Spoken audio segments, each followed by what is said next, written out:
तो चलिए दोस्तों, साथ साथ मेरे साथ नोटिंग करेंगे। जो सबसे बेसिक चैप्टर है, सबसे आसान भी है ना। इसके बारे में बहुत सारी बातें तुम्हें पहले से भी मैं बताता आ रहा हूं और तुम्हें पहले से भी ये बहुत सारी बातें पता है।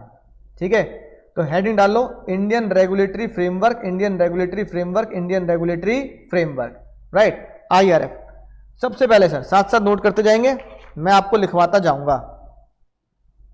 ठीक है ना, साथ साथ नोट करते जाएंगे, मैं लिखवाता जाऊंगा आपको फॉर्मेट इसमें। हाँ, ये बना लेते हैं कुछ। चलिए सर, पहला पॉइंट, IRF का पर्पस क्या है।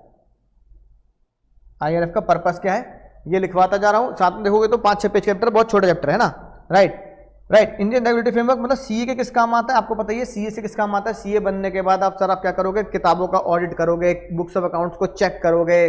ठीक है, राइट, और आपको सारे रेगुलेटरीज के बारे में यानी फ्रेमवर्क के बारे में, लीगल रूल्स के बारे में पता होना चाहिए। खासकर इनकम टैक्स के बारे में आपको पता होना चाहिए, है ना। GSTs के बारे में आपको पता होना चाहिए, कस्टम्स लॉ के बारे में आपको पता होना चाहिए, यानी कि इंपोर्ट एक्सपोर्ट के बारे में पता होना चाहिए आपको, ऑडिट्स के बारे में पता होना चाहिए। तो इन सब चीजों के बारे में जब आपको पता होना चाहिए, क्योंकि यही आपकी रोजी रोटी बनने वाली है, इसी से आप जीवन व्यापन करने वाले हो और यही करके आप फीस भी, है ना, अपने क्लाइंट से लोगे। तो उसके लिए आपको बहुत सारी नॉलेज होनी भी चाहिए, यानी कि रेगुलेटरी फ्रेमवर्क के बारे में आपको पहले से पता होना चाहिए कि हमारे देश में स्ट्रक्चर क्या होता है कानून का। ठीक है ना, और कौन कौन सी संस्थाएं बनाई गई हैं जो कानून को इंप्लीमेंट करती हैं। जैसे आपने देखोगे स्कैम 92, तो स्कैम 92 से पता लगा सेबी एक खतरनाक चीज है जो शेयर मार्केट में जो चोरी चकारी करता है उनको पकड़ने के लिए सेबी का गठन हुआ है। इस तरह की कौन सी ऑर्गेनाइजेशन हमारे देश में बनाई जाती है। हम जब इनकम टैक्स की बात करते हैं तो हमें पता लगता है कि भाई इनकम टैक्स को रेगुलेट करने के लिए फाइनेंस मिनिस्ट्री बनाई जाती है, शॉर्ट में बोलते हैं फिनमिन। फाइनेंस मिनिस्ट्री बनाई जाती है ना, रेल मिनिस्ट्री हो गई, फाइनेंस मिनिस्ट्री हो गई, ताकि फाइनेंस के सारे कामों को ढंग से रेगुलेट किया जाए। इसलिए इंडियन रेगुलेटरी फ्रेमवर्क में ये टॉपिक को पढ़ाए जाते हैं। ठीक है, तो पर्पस क्या है सर, पहला पर्पस है ना, पहला पर्पस क्या है, एक मिनट होल्ड करेंगे ना, एक मिनट बस, बहुत जरूरी एक कॉल आ रही है। तो पहले लिखते हैं, है ना, साथ साथ लिखेंगे सर। पहले क्या लिखते हैं सर, पहले लिखते हैं सर, ठीक है, पर्पस क्या है सर। पर्पस ये है uniform set of rules, uniform set of rules, कि भाई यूनिफॉर्म सेट ऑफ रूल्स बनाएंगे, यूनिफॉर्म सेट ऑफ रेगुलेशंस बनाएंगे। ठीक है, राइट, बहुत ज्यादा नंबर का आता नहीं है, मेन मेन चीज पे याद करके जाएंगे। दूसरी बात सर, पर्पस, एक तो पर्पस ये होगा यूनिफॉर्म सेट ऑफ, दूसरा पर्पस क्या होता है सर, ये कैसे गवर्न करता है ना, गवर्न एट पर्सनल लेवल, यानी कि जो भी रूल्स एंड रेगुलेशंस बनाए जाते हैं, ठीक है, वो पर्सनल लेवल, कि भैया दो जनों का झगड़ा हो गया आपस में, ठीक है, जैसे किसी ने किसी को चाटा मार दिया, कोई लड़ाई झगड़ा हो गया, इस तरह कोई पर्सनल लेवल। दूसरा बिजनेस लेवल, बिजनेस लेवल मतलब कि भैया मैंने तुम्हें पढ़ाया, तुमने मुझसे पढ़ा, तुमने फीस नहीं दी या मैंने पढ़ाया नहीं, तो ये हो गया बिजनेस लेवल, कि दो जनों का बिजनेस लेवल का झगड़ा हो गया। ठीक है, तो भैया क्यों हुआ, ये झगड़े होने क्यों हुए, क्योंकि पुराने जमाने से हमें पता लगा कि हम कहां रह रहे हैं, हम we are at very complex society, है ना, बहुत ही ज्यादा कॉम्प्लेक्स फ्रेमवर्क में हम रह रहे हैं, लोग झगड़ा कर रहे हैं। ठीक है, राइट, लोग क्या कहते हैं, एक दूसरे के ऊपर इल्जाम लगा रहे हैं। तो पहले अगर आप देखेंगे तो पहले हम हंटर्स हुआ करते थे, है ना, हंटर्स यानी कि शिकार करते थे, खाते थे। फिर हम हो गए गैदरर, फिर हम गैदरर हो गए। ठीक है, कि भैया हमने झुंड में बनाना शुरू किया, हमने गांव बसाने शुरू किए। फिर हमने जब वहां देखा तो हम बन गए एग्रीकल्चरिस्ट,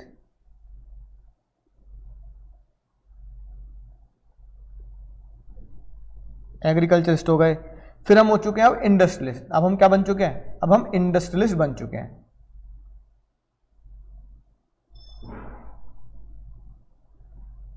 राइट, तो क्योंकि पहले हंटर थे, फिर मिलकर रहना शुरू किया, फिर खेती बाड़ी में, अब फिर इंडस्ट्रीज हो गए, तो झगड़े ज्यादा हो गए, और झगड़े ज्यादा होने से हम इतने कॉम्प्लेक्स लेवल पे पहुंच चुके हैं, इतने कॉम्प्लेक्स लेवल पे पहुंच चुके हैं कि हमें अब एक लीगल फ्रेमवर्क की जरूरत पड़ी कि भाई अगर झगड़े होंगे तो उन्हें सॉल्व करने के लिए इस कोर्ट में जाना पड़ेगा, है ना, इस लॉ का सहारा लेना पड़ेगा और इस तरीके से हमें करना पड़ेगा, है ना, राइट। इसलिए हमें क्या बोला गया सर,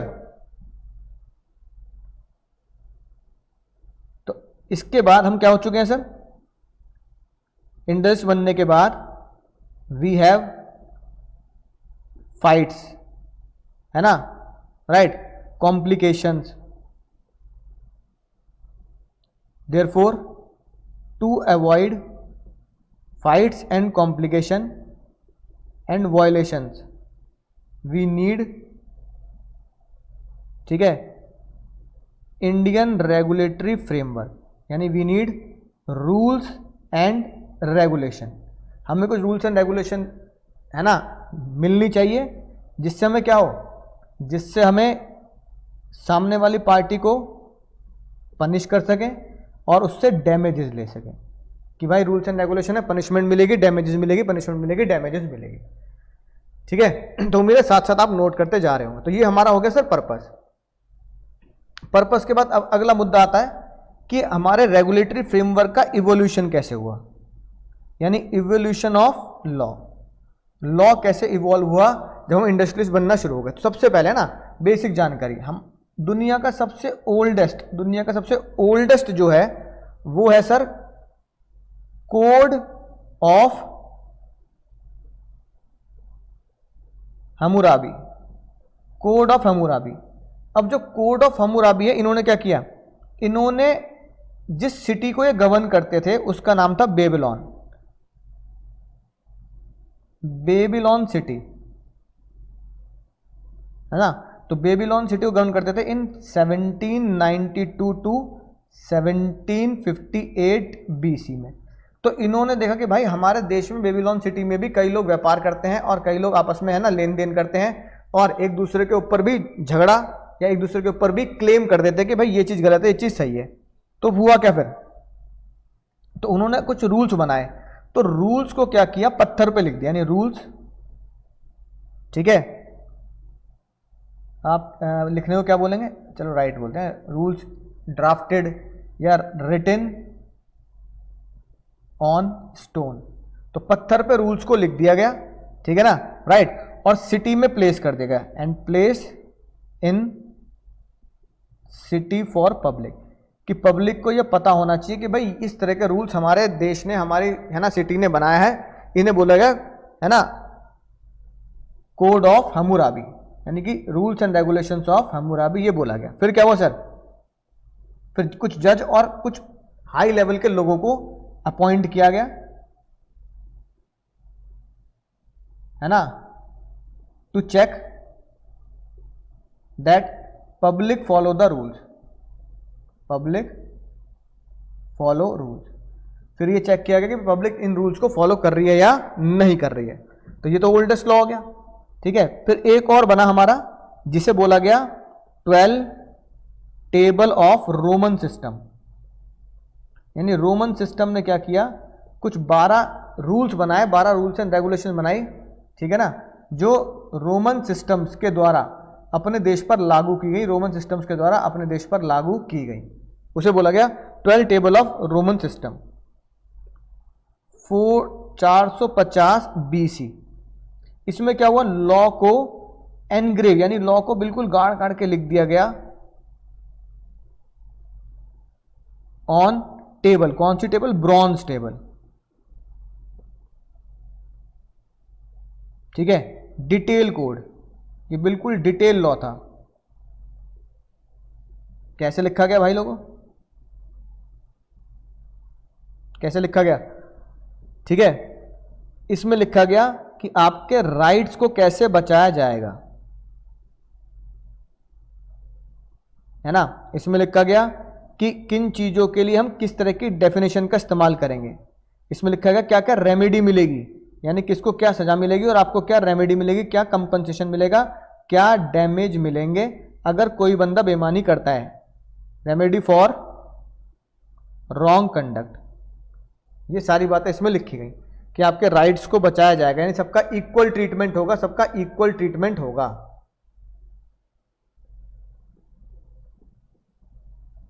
ठीक है। इक्वल ट्रीटमेंट फॉर ऑल, ये लिखा गया।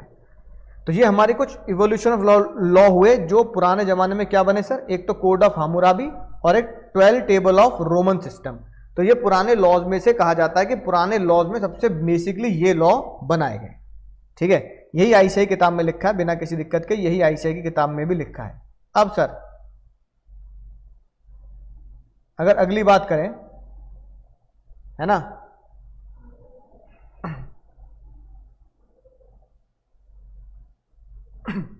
अगली बात अगर करें तो अगली हिंट डालो, व्हाट इज लॉ। तो अगर तुम जानते हो तो व्हाट इज लॉ के बारे में मैं तुम्हें पहले ही बता चुका हूं, जो हमने क्लास 1 में भी पढ़ा था। Law is the set of rules which determine rights and liability, है ना, वही वाली बात। यानी कि लॉ क्या है? लॉ है सर आपका सेट ऑफ रूल्स, जो कौन बनाता है? पार्लियामेंट होता है, लोकसभा राज्यसभा से पास होता है, सारी बातें हम पहले ही पढ़ चुके हैं। सेट ऑफ रूल्स, है ना, ड्राफ्टेड बाय गवर्नमेंट, ठीक है, for the welfare, for set of rule determine rights and liability of the person and, है ना, corporate, for welfare and justice of the society. याद आ गई बात? तो ये हम पहले भी पढ़ चुके हैं। जो गवर्नमेंट बनाती है लोकसभा राज्य for the welfare of the society and the justice of the society. Sources law याद आ गई? सोर्सेज ऑफ लॉ भी हमने पहले बहुत डिटेल में पढ़ी थी। सर 4 सोर्सेज होती हैं लॉ की, जल्दी बताओ 4 सोर्सेज कौन से होते हैं सर? इंग्लिश मर्केंटाइल लॉ, दूसरा इंडियन स्टैट्यू पार्लियामेंट, तीसरा कस्टम एंड यूसेज, है ना, चौथा इंडियन जुडिशियल सिस्टम। तो ये हम बहुत डिटेल में पढ़ चुके हैं। मुन्नी बदनाम हुई वाला हमने गाना भी इसमें सुना था, है ना, मुन्नी बदनाम हुई वाला गाना सुना था। ठीक है बालको, जल्दी बताओ सर, इतना नोट कर लिया, है ना? तो साथ साथ जाएंगे सर, इतना हम नोट कर चुके हैं। मुन्नी बदनाम हुई वाला गाना हमने इसमें कॉन्सेप्ट में सीखा था। सर इंडिया में क्या हुआ सर?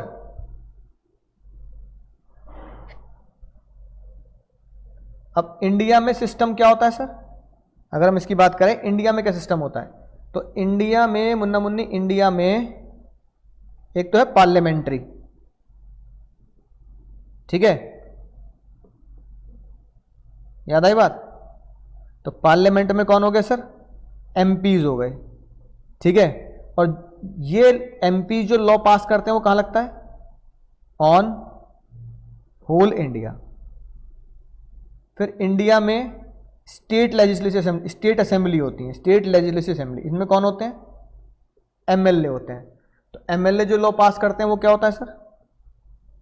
ऑन स्टेट ओनली, वो स्टेट पे लगते हैं सर, ठीक है, राइट। फिर ये जो लॉ पास करते हैं उन्हें बिल बोला जाता है, वोट होती हैं, ठीक है ना, और ये प्रेसिडेंट से साइन होता है, जो हम पहले भी पढ़ चुके हैं। अब सर इंडिया में ये तो प्रेजेंट सिस्टम है। इंडिया में पहले क्या होता था सर? तो यूनाइटेड किंगडम ने, यानी इंग्लैंड वालों ने, यूके ने क्या किया? एक पार्लियामेंट बनाई, UK parliament passed. UK parliament में इंडिया ने क्या पास किया? गवर्नमेंट ऑफ इंडिया एक्ट पास किया।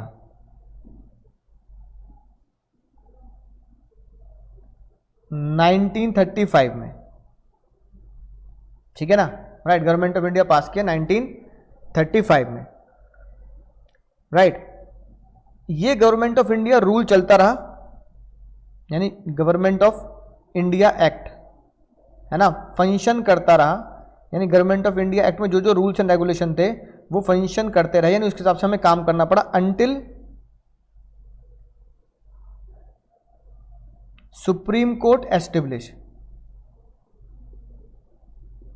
इन 1950, जब तक कि सुप्रीम कोर्ट इंडिया में नहीं बन गया 1950 में, ठीक है।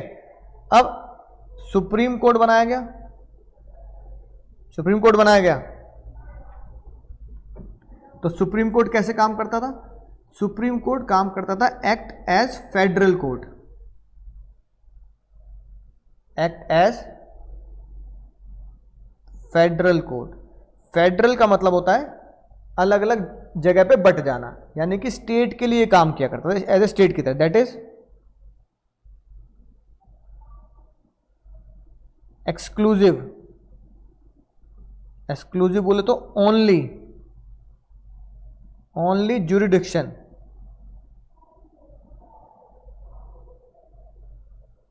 Only jurisdiction on dispute between, अगर कोई भी झगड़ा होगा, है ना, तो सिर्फ और सिर्फ सुप्रीम कोर्ट इस झगड़े को सुलझा पाएगी। अगर वो झगड़ा किसके बीच में है? यूनियन टेरिटरी एंड स्टेट, या फिर वो झगड़ा किसमें है? State versus state. तो यानी कि यूनियन टेरिटरी और स्टेट के बीच में अगर कोई झगड़ा है, किसी स्टेट का दूसरी स्टेट से झगड़ा है, जैसे भैया हमारा दिल्ली से झगड़ा हो गया, हमारा हरियाणा से झगड़ा हो गया कि भैया इतनी जमीन हमारी है, इतना एरिया हमारा है, इतना पानी हमारा है। अगर इस तरह से कोई भी झगड़ा हो चुका है, दो स्टेट या दो यूनियन टेरिटरी कौन हो गई? दिल्ली यूनियन टेरिटरी हो गई, पौंडुचेरी यूनियन टेरिटरी हो गई, चंडीगढ़ यूनियन टेरिटरी हो गई, तो सिर्फ सुप्रीम कोर्ट ही समझाएगा या सुलझाएगा मुद्दे को। तो सुप्रीम कोर्ट ही एक्ट करता था, supreme court act as appealable authority. Appeal मतलब जहां पे केस फाइल करना है, तो उसे बोलते हैं अपीलेट, उसे बोलते हैं अपीलेट अथॉरिटी।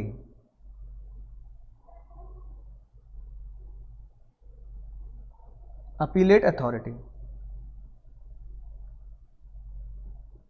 ठीक है।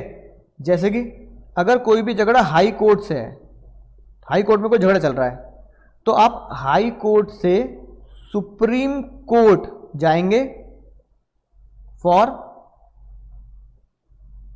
सिविल एंड क्रिमिनल केस, ठीक है, राइट। तो अगर सिविल और क्रिमिनल केस है, हाई कोर्ट में चल रहा है, हाई कोर्ट में हार गए तो सुप्रीम कोर्ट चले जाओ, या फिर क्या होगा सर? या फिर सुप्रीम कोर्ट कैसे एक्ट करेगा? Act as advice to governor general. Governor general को वो क्या करेगा? एडवाइस करेगा, ठीक है। समझ में आई बात?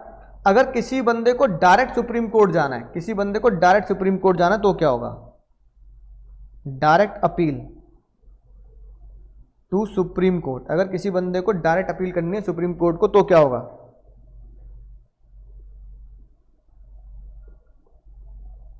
तो डिस्प्यूट, अगर आपकी लड़ाई झगड़ा है किसका? Dispute between government of India versus state.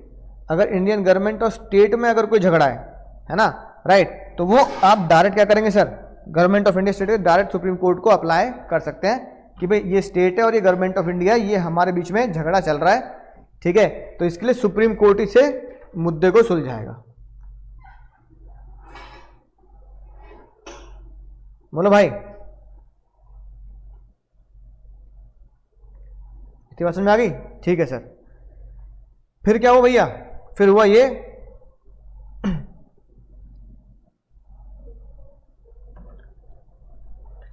Government of India act. Government of India act 1935 ने क्या किया? हमारे देश को यूनिटरी टू फेडरल बना दिया। फेडरल बोले तो स्टेट वाइज, कि अब एक तरफा डिसीजन है, एक बंदे के द्वारा डिसीजन नहीं लिया जाएगा, ये स्टेट वाइज डिसीजन होगा। तो यूनिटरी टू फेडरल बनाया गवर्नमेंट ऑफ इंडिया 1935 ने। तो पावर क्या कर दी? यानी कि पावर को बांट दिया गया,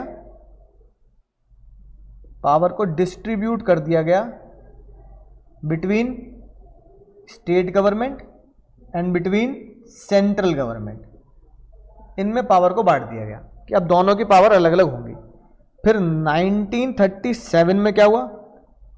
फेडरल कोर्ट ने, यानी कि सुप्रीम कोर्ट ने क्या किया? फेडरल कोड बनाया,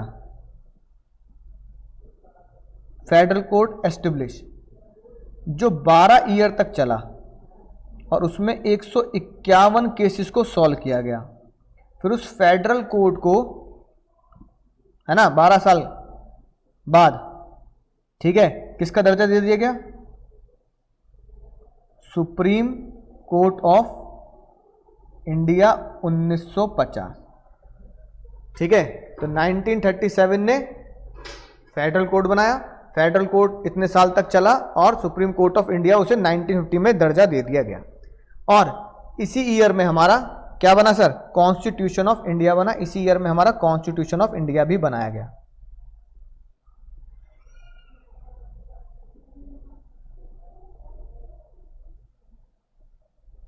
ठीक है बाबू, राइट। कॉन्स्टिट्यूशन ऑफ इंडिया को बोला गया bye the people and for the people, कि कॉन्स्टिट्यूशन ऑफ इंडिया लोगों के द्वारा ही बनाया गया है और फॉर द पीपल, लोगों के लिए ही बनाया गया है। By the people and for the people, यही बोला गया। इसमें क्या दिए गए? फंडामेंटल राइट्स,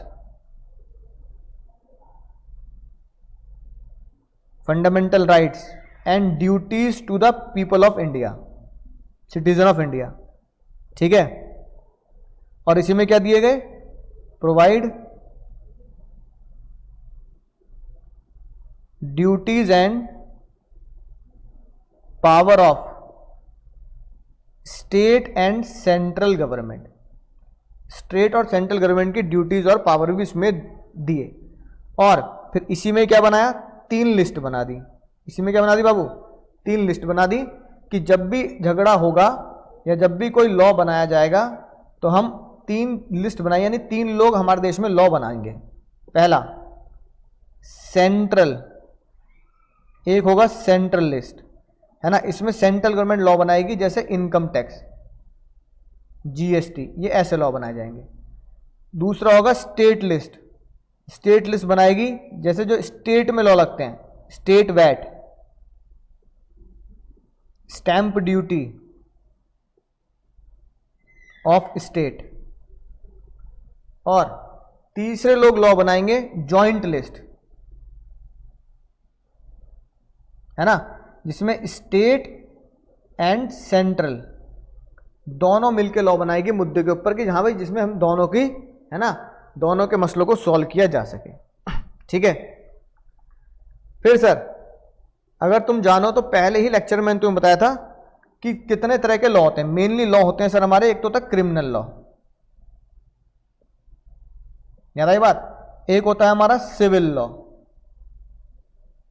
और एक होता है हमारा कॉमन लॉ। 3 लॉ होते हैं, हाँ सर।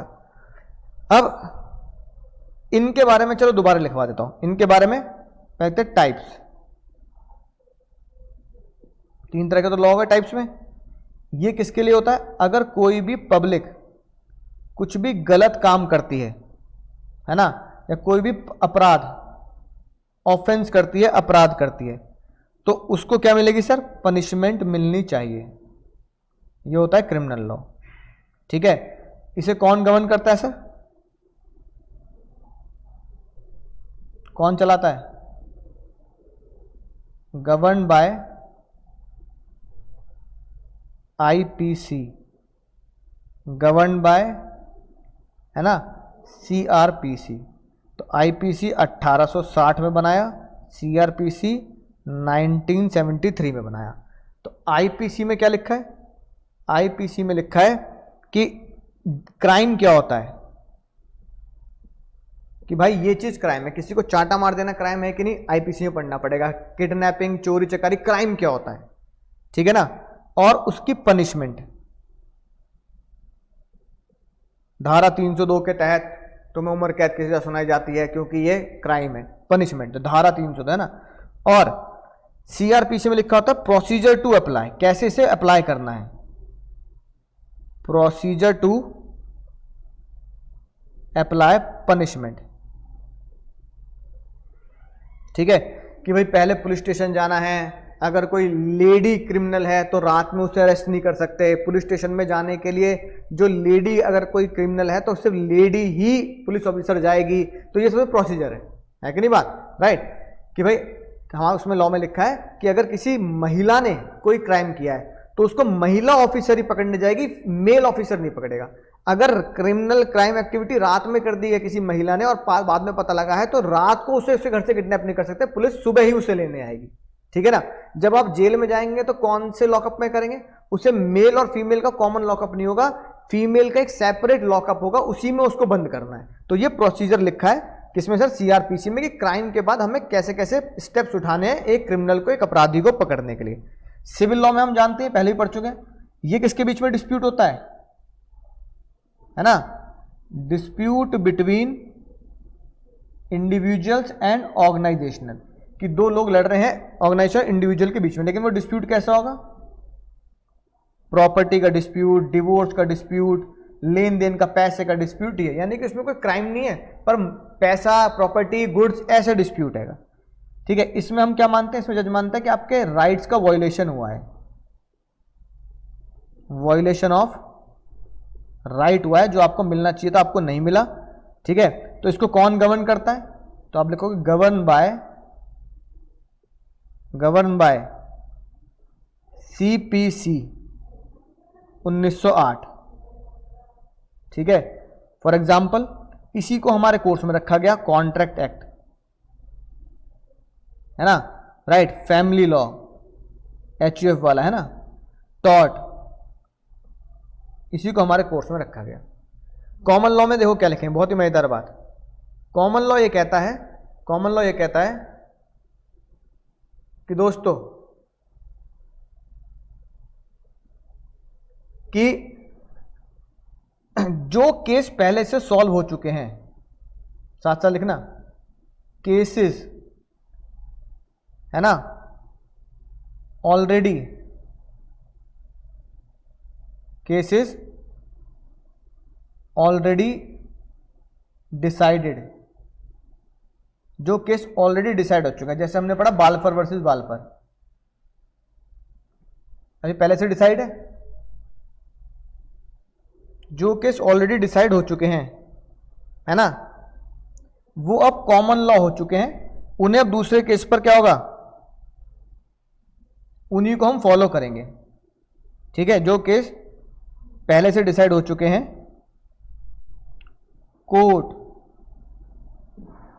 फॉलो सेम जजमेंट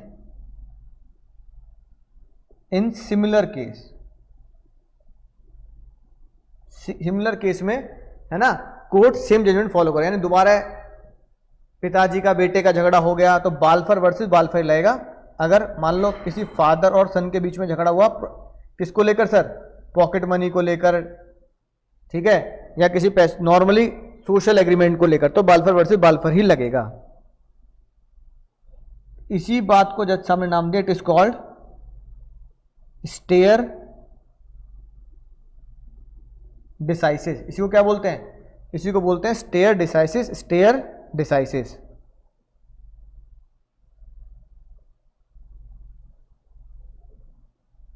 है ना,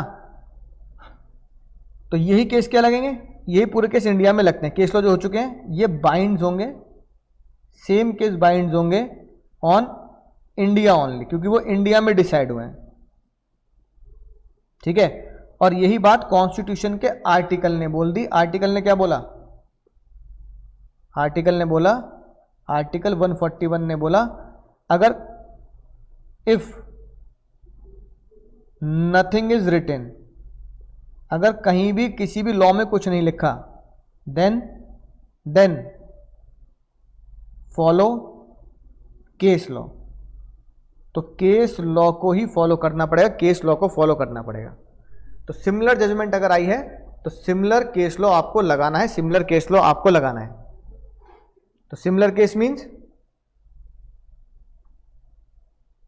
अब बात आती है सर सिमिलर केस क्या होता है, तो सिमिलर केस मींस जो एग्जैक्ट सेम हो, है ना, similar case means case which is exact same, और इसको कानूनी भाषा में बोला गया exact on all four legs.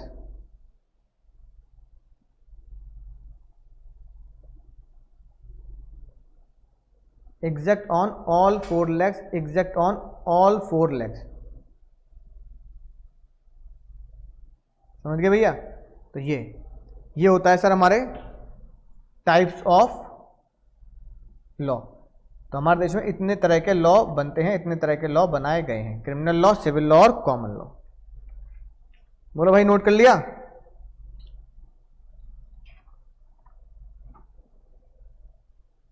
जल्दी बताएंगे।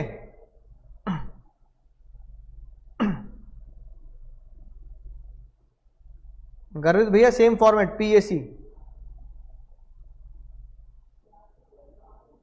ठीक है। अब देखो सर अगला कॉन्सेप्ट, अगले कॉन्सेप्ट को लिखो। Principal of natural justice.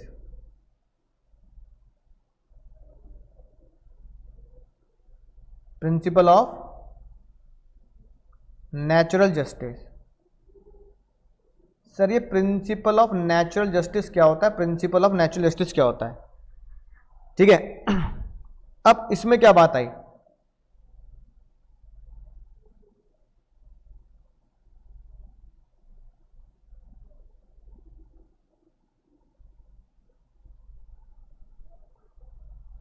सबसे पहला प्रिंसिपल नेचुरल जस्टिस कहता है कोई भी अपने केस में खुद जज नहीं बनेगा। तो नो वन कैन बी जज इन हिज ओन मैटर। अपने मैटर में आप जज नहीं बन सकते। यानी कि भाई मान लो इसमें क्या हो जाएगा, एक जज है, जज का बेटा ही क्रिमिनल एक्टिविटी में इन्वॉल्व है, तो अगर जज का बेटा ही क्रिमिनल एक्टिविटी में इन्वॉल्व है तो उसका डिसीजन हमेशा बायस रहेगा। वो चाहेगा कि मेरे बेटे को जेल ना हो, मेरे बेटे को कोई सजा ना हो। इसलिए कोई भी अपने केस में जज ना बने, इसे बोला गया नेमो ज्यूडेक्स। नेमो ज्यूडेक्स इन, है ना, कॉजा सुआ। नेमो ज्यूडेक्स इन कॉजा सुआ, यानी कोई भी अपने केस में खुद जज नहीं बन सकता, अपनी फैमिली मैटर में भी कोई खुद जज नहीं बन सकता। दूसरा, हमेशा केस में सुनवाई का मौका देना है, यानी अपॉर्चुनिटी ऑफ बीइंग हर्ड देना है। अपॉर्चुनिटी ऑफ बीइंग हर्ड, सामने वाले को हमेशा अपॉर्चुनिटी ऑफ बीइंग हर्ड देना है ना। तो सुनवाई का मौका देना है ताकि उसे अपनी बात कहने का मौका मिले। जज कई बार बोलते भी है ना, तुम अपनी सफाई में कुछ कहना चाहते हो, इसे बोलते हैं ऑडी ऑल्ट्रम पाट्रम। आटा बाटा आटा, ऑडी ऑल्ट्रम पाट्रम, मंगल ग्रह की भाषा में इसे ये बोला जाता है सर। तीसरा है प्रिंसिपल ऑफ नेचुरल जस्टिस, जो भी आप जजमेंट दे रहे हैं, है ना, जजमेंट का जो बेस है, यानी कि base of the judgment, base of judgment is exactly clear. बिल्कुल क्लियर होना चाहिए कि किस बिना पर, यानी किस बेस पर आप जजमेंट दे रहे हैं, यानी कि आपको उसका रीजन देना पड़ेगा कि किस रीजन की वजह से, किस बिना पर आप ये जजमेंट दे रहे हैं, है ना, राइट। किस गवाह के तौर पर, किसके तौर पर आप ये जजमेंट दिया जा रहा है। जैसे बाल्फर वर्सेस बाल्फर में क्या बोला था? बाल्फर वर्सेस बाल्फर में बोलता है कि both the parties does not have any intention, does not have intention to create legal relation, कि दो बंदा लीगल रिलेशन की इंटेंशन ये प्रिज्यूम किया था, इट इज प्रिज्यूम। हम ये प्रिज्यूम करते हैं कि party does not intend to create legal relation, कि party intend to create legal relation नहीं होती। ठीक है, तो इसे बोलते हैं principle of natural justice, principle of natural justice. फिर अगला मुद्दा आता है sir Indian judicial system. Indian judicial system, अबू इंडियन जुडिशियल सिस्टम, ठीक है। जुडिशियल सिस्टम हमारी क्या करती है सर? जुडिशियल सिस्टम हमारी दो काम करती है और फिर उसकी हायरार्की बनाई गई। पहला, डिस्प्यूट को रिजॉल्व करती है, भाई झगड़े को सॉल्व करती है। याद आया? By the river side of Babylon गाना गाते हुए, है ना। 12 चैप्टर बनाए थे यूरोपियन ने। बेबीलोन के राजा ने क्या किया था? कोड ऑफ हम्मुराबी, है ना। फिर हम अपने देश तक पहुंचे, अंग्रेजों तक, अंग्रेजों के बाद आजादी तक पहुंच गए। आजादी के बाद हम कहां चल रहे हैं अब? Indian judicial system. तो इतिहास से लेकर आज की डेट तक आईआरएफ आपको समरी के तौर पर चीजें बताता है कि इंडियन जुडिशियल सिस्टम ने क्या किया। हमने बोला डिस्प्यूट रिजॉल्व करेंगे। अब कौन कौन से भाई डिस्प्यूट होंगे जो हमें रिजॉल्व करने हैं? पहला, जो डिस्प्यूट होंगे बिटवीन सिटीजन्स, मतलब तुम्हारे मेरे बीच में जो झगड़ा है, वो हमारा झगड़ा हो गया सरकार से, गवर्नमेंट एंड सिटीजन, कि सरकार ने हमारे खिलाफ कुछ गलत किया है, तो हम उसके खिलाफ कोर्ट में जाएंगे। डिस्प्यूट कैसे रिजॉल्व होगा? डिस्प्यूट रिजॉल्व होगा क्या? सुलझाकर, एक्ट और एक्ट को इंटरप्रिटेट कर कर, इंटरप्रिटेट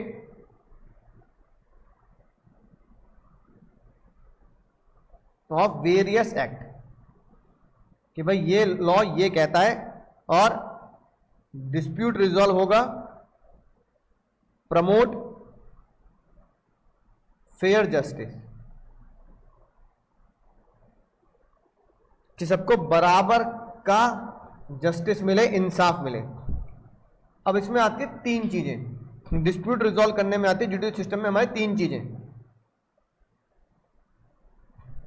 हायरार्की जो हम बचपन से जानते हैं, टुच्ची बात है, टुच्चा चैप्टर 5-6 नंबर का चैप्टर है, टुच्चा चैप्टर है, करना जरूर है। पर पिछली क्लास में बता दिया कि क्यों एलईएलपी, और ये करना जरूरी है ना। अगर स्पेशल कॉन्ट्रैक्ट को छोड़ना है, मतलब ऐसा नहीं कि पढ़ के मत जाना, पढ़ के जाना, लेकिन एग्जाम में अगर छोड़ना है तो ये दो एक्ट करने जरूरी है। हायरार्की में क्या है सर बताओ? पहला supreme court of India, section नहीं है, सुप्रीम कोर्ट ऑफ इंडिया, ठीक है ना। किसके ऊपर लिखता है? ये लगता है binds on all high courts. Supreme court के डिसीजन जो भी आएंगे हाई कोर्ट को मानने पड़ते हैं। ये बात article 141 of constitution of India ने बोली। इसके नीचे आता है हाई कोर्ट ऑफ इंडिया। इसके जो भी डिसीजंस होते हैं वो मान्य होते हैं सारे स्टेट कोर्ट्स को, है ना। Binds on representative, Babu representative states plus not on other states. यानी इसका मतलब क्या है कि हाई कोर्ट के जो डिसीजन होते हैं उसी स्टेट, जैसे फॉर एग्जांपल ये बताओ, हम यूपी में रहते हैं भाई, तुम और मैं, तुम्हारा और मेरा हाई कोर्ट कौन सा है ना? कौन सा? जोर से बोलो। नहीं, गलत जवाब। यूपी हाई कोर्ट एक ही जगह, बताओ कहां? नहीं, तुम्हारे जैसे बालक हो ना तो बस हो जाए बेइज्जती हमारी तो। हाँ, लखनऊ नहीं, अरे इलाहाबाद हाई कोर्ट, सही बोल रहा है पीछे वाला, इलाहाबाद हाई कोर्ट। अब इलाहाबाद को क्या बोलते हैं? प्रयागराज हो गया अब तो। लेकिन प्रयागराज होने के बाद हाई कोर्ट का नाम चेंज नहीं हुआ है, समझो ना सेडियो। यूपी का नाम चेंज हो गया, ओ सॉरी, है ना। इलाहाबाद का नाम चेंज क्या कर दिया? प्रयागराज कर दिया। लेकिन हाई कोर्ट का नाम भी क्या है? हाँ, तो ऐसी हर स्टेट में क्या होता है सर? ये देखो लिखी बात, UP high court is Babu Allahabad high court. तो यूपी में जो इलाहाबाद है, इलाहाबाद का नाम प्रयागराज कर दिया, पर आज भी क्या है सर? हाई कोर्ट का नाम नहीं बदला है भाई। हाई कोर्ट का नाम आज भी क्या है? देख लो स्क्रीन पे photo, high court of Allahabad, है ना।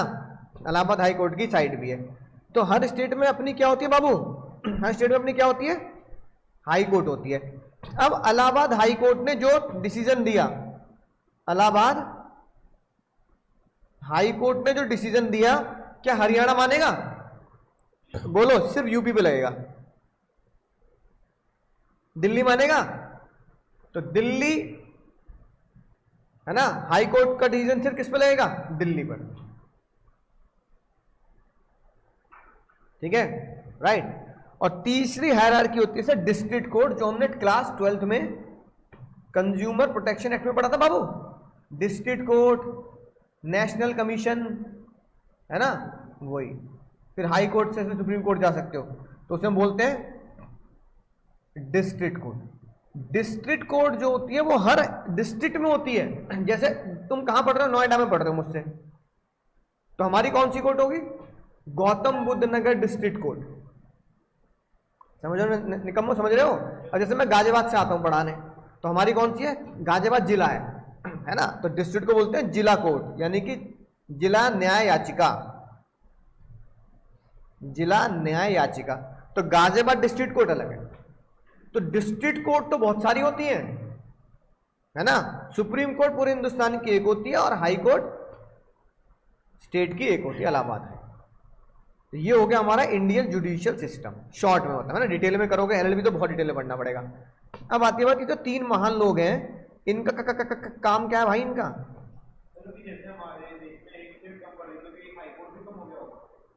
नहीं, वो यूनियन टेरिटरी का हाई कोर्ट हो जाता है ना। अब जैसे चंडीगढ़ है तो चंडीगढ़ यूटी है, दिल्ली भी तो यूटी है ना, लद्दाख यूटी होगी नहीं होगी, जम्मू कश्मीर भी यूटी होगी, तो यूटी हाई कोर्ट को क्या कहते हैं, हाई कोर्ट ही बोलते हैं।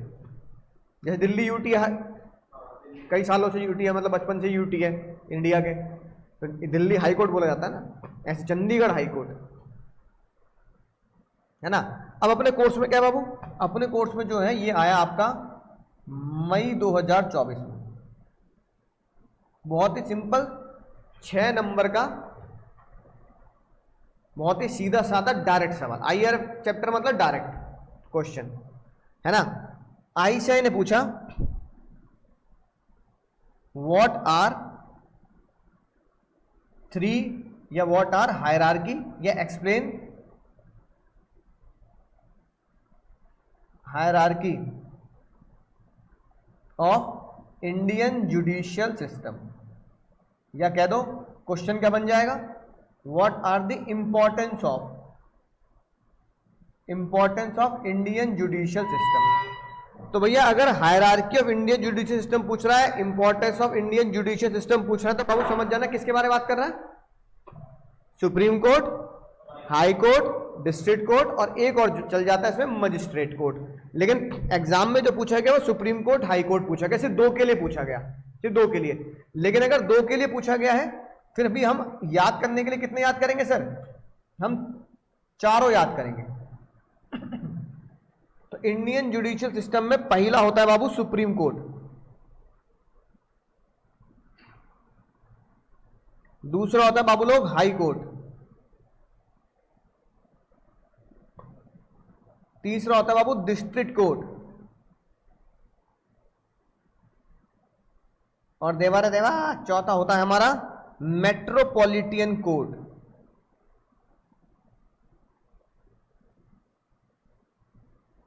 ये 4, ये वाला पूछा गया 2024 में और ये पूछा गया 2024 में, 3-3 नंबर में, तो 6 मार्क्स में 2 चीजें पूछ ली गई है ना। अगर 2-2 नंबर में पूछना कहेगा तो वो तीनों चीज पूछ लेगा, ठीक है। अब इनको मैं क्या करके लिखवाऊंगा, एक बार रीड कर लेंगे तो मैं याद हो जाएगी बात। तो पहले मेन पॉइंट याद कर लो, मेन पॉइंट याद कर लोगे तो एग्जाम में लिखने में आसानी होती है। इसको बोलते हैं सर एपेक्स कोड। क्या बोलते हैं बाबू, एपेक्स कोड। इसकी डेट बता सकते हो बाबू कब आया था ये, पिछली क्लास में बताया था निकम्मो, हाँ बिल्कुल सही, 26 जनवरी 1950 को इसका गठन हुआ, 26 जनवरी 1950 को इसका गठन किया गया, ठीक है। फिर हुआ ये हमारे देश की हाईएस्ट अथॉरिटी है, इसके ऊपर भगवान अल्लाह ही मालिक है, इसके ऊपर इसे कौन चलाता है, तो लिखोगे headed by chief justice of India.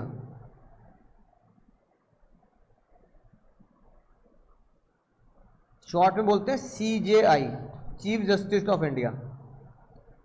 इसमें जितने भी जज बैठे होते हैं उन जज को हमेशा बोला जाता है बेंच। क्या बोलते हैं बाबू, बेंच, समझ गए ना। इतने जज की बेंच है, एक अकेला जज नहीं होता हाई कोर्ट में।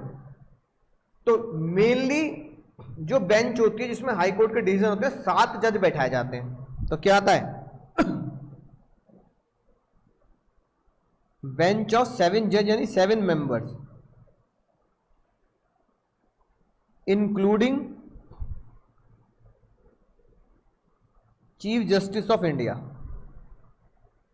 है ना, राइट। अब जैसे मैं अब की बात करूं sir, who is the chief justice of India, बिल्कुल सही। ऑनलाइन वाला बालक बहुत तेज, बहुत होशियार।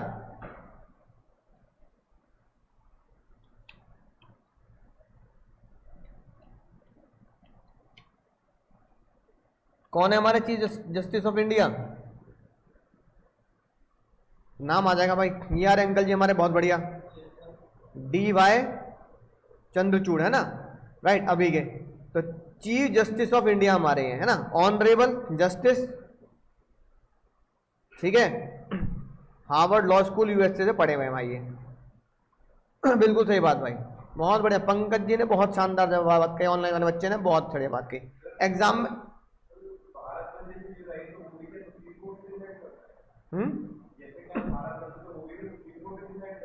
नहीं नहीं, गवर्नमेंट डिसाइड करती है। अब देखो, ठीक है, एग्जाम में लिखना चाहो लिख देना, एग्जाम में लिखना चाहो तो लिख देना CYC है ना, पूरा फॉर्म लिखना ना, तो अपने DYC है ना, तो लिखना चाहो लिख देना, वरना मत लिखना, कोई बात नहीं है ना, याद रहे तो ठीक है। राइट, पता लगा जब तुम एग्जाम दे रहे हो तो बदल गए, ठीक है, तो एक बार चेक कर लेना एग्जाम से पहले। अगली बात सर, करंटली 7 मेंबर्स, 7 की बेंच होती है, लेकिन अभी कितने चल रहे हैं? 3 तो होने ही होने चाहिए, तो बोल सकते हैं करंट 3 मेंबर्स। अगर 7 जज की बेंच नहीं बिठाई जाती तो 3 तो बिठाने पड़ेंगे फैसला सुनाने के लिए। अगर आप हैप्पी नहीं है हाई कोर्ट के डिसीजन से, if not satisfy with high court decision, ठीक है, तो आप क्या करें? तो आप सुप्रीम कोर्ट में जा सकते हैं रिट पिटीशन फाइल करके। तो file writ petition to supreme court. ये बात आर्टिकल 32 ने हमें बताई। सर ये हो गई हमारी किसकी बात है? सुप्रीम कोर्ट की बात हो गई। इन पॉइंट्स को याद रखेंगे, एग्जाम में इन्हीं पॉइंट्स को एक्सप्लेन करेंगे, नंबर पूरे मिलेंगे। अभी रीड कर लेंगे इन पॉइंट्स को कैसे लिखी है बात। हाई कोर्ट किसके लिए सर? हाई कोर्ट है for states and union territory. जैसे मैंने तुम्हें भी बताया, चंडीगढ़ यूनियन टेरिटरी है, दिल्ली यूनियन टेरिटरी है, लद्दाख JNK, तो इनकी अपनी हाई कोर्ट्स होती है। इसको बोलते हैं highest appellate authority, highest appellate authority in state. State के अंदर इससे ऊपर आप कहीं भी ऊपर जाके केस नहीं कर सकते, हाईएस्ट है। हर स्टेट में एक तो होना अनिवार्य है, कई स्टेट में कई बार क्या होता है 2 भी हो जाते हैं। हाई कोर्ट हर स्टेट का एक तो है ही है, और कुछ स्टेट में 2 भी है, जैसे शायद महाराष्ट्र में 2 हाई कोर्ट है, क्योंकि महाराष्ट्र बड़ा वो हो गया, तो शायद इस तरीके से ना वो लीगल सिस्टम के हिसाब से कराना पड़ता है। इसलिए यहां पे लिखा है एटलीस्ट 1।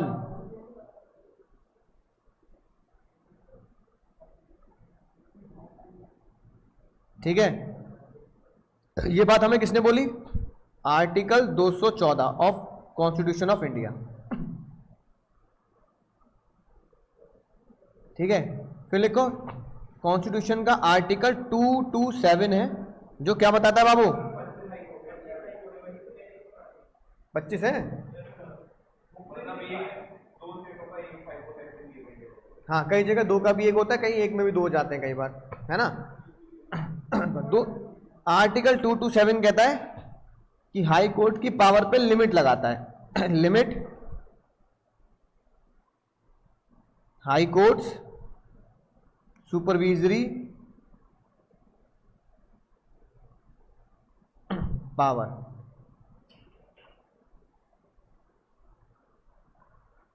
ठीक है, हाँ, तो इंडिया में कितनी हाई कोर्ट है? 25 हाई कोर्ट है, लिख सकते हैं हम, है ना। फिर हमारी बुक में लिखा हुई है 6 स्टेट ऐसी हैं जो क्या कर रही हैं? एक हाई कोर्ट है। 6 स्टेट में एक हाई कोर्ट में वो दखलंदाजी देते हैं। ओल्डेस्ट हाई कोर्ट कौन सी बाबू हमारे देश में? Oldest high court is Calcutta high court.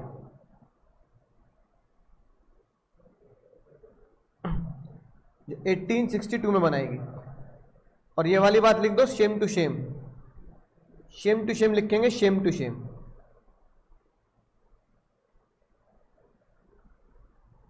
Shem to shame लिख देंगे।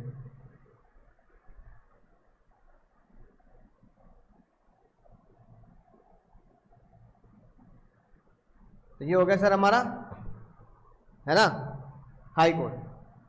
डिस्ट्रिक्ट कोर्ट की अगर बात करें अगर दोस्तों डिस्ट्रिक्ट कोड की अगर बात करें तो डिस्ट्रिक्ट कोड बनाया जाता है, लिखो पहला पॉइंट, जो हाई कोर्ट के नीचे काम करता है, बिलो द हाई कोर्ट। यहां कोई डिस्प्यूट होगा तो हाई कोर्ट में जाके आपको है ना सुनवाई करनी पड़ेगी। डिस्ट्रिक्ट कोर्ट बनाई जाती है सिविल मैटर्स के लिए मोस्टली, है ना, लड़ाई झगड़ा जो आपसदारी में होता है, जैसे कॉन्ट्रैक्ट, लाइक कॉन्ट्रैक्ट डिस्प्यूट।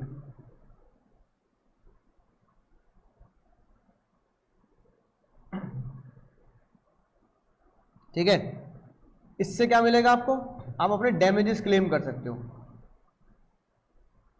याद आया, जी, for example section 73 of Indian contract act, special damages, nominal damages, MP minus CP, है ना, ये वाले ऐसे डैमेजेस आपको क्लेम करने के लिए मिलेंगे। इसमें जो भी मुद्दे आते हैं वो कौन सॉल्व करता है, dispute solved by court of district जज। डिस्ट्रिक्ट जज सॉल्व करता है, राइट। तो ये तो हो गए हमारे सिविल मैटर्स, और यही हमारा डिस्ट्रिक्ट कोर्ट क्रिमिनल मैटर्स को भी निपटाता है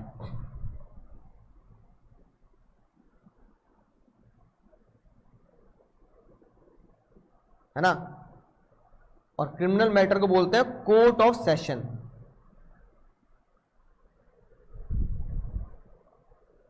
राइट। यहां पर ज्यादातर वही मुद्दे जाते हैं जो छोटे अमाउंट के होते हैं, उन्हें बोलते हैं प्रिक्यूनरी मैटर्स, जिनकी वैल्यू होती है लेस देन या equal to 2 crore.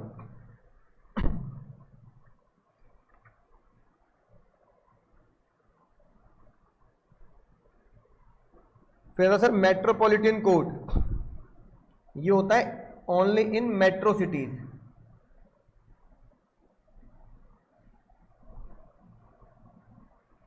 With high court, है ना। मेट्रो सिटीज में बनाए जाते हैं। कहां बनाए जाएंगे, जिन जिन मेट्रो सिटीज की पॉपुलेशन ज्यादा होगी या बराबर होगी 10 लाख की, वहां पे एक अलग से कोड बनाई जाती है, मेट्रोपॉलिटन कोड। यहां पर कौन सुलझाता मुद्दा, यहां के मुद्दे सुलझाए जाते हैं चीफ मेट्रोपॉलिटन मजिस्ट्रेट।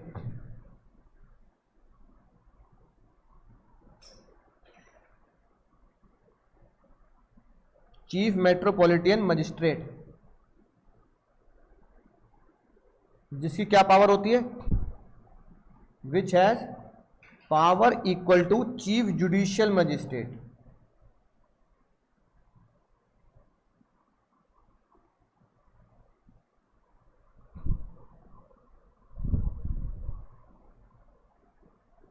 ठीक है,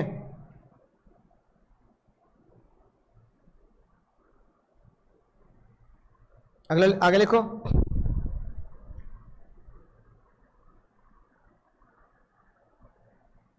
एक तो ये वाली पावर होती है, दूसरा उसके पास और क्या पावर होती है, तो लिखो metropolitan magistrate having power equal to power as court of first class magistrate.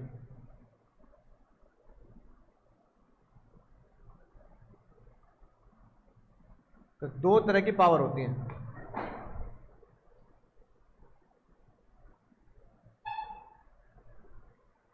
ठीक है। तो इन्हीं को ही ऐसे डायग्राम बना के लिख देना 6 मार्क्स में, और ये क्वेश्चन आया था तुम्हारा 2024 में, है ना, कि इनके क्या कार्रवाई होती है, क्या इनके फायदे होते हैं। नोट कर लिया इतना, अलग टेबल अलग अलग लिख के टेबल बना सकते हो।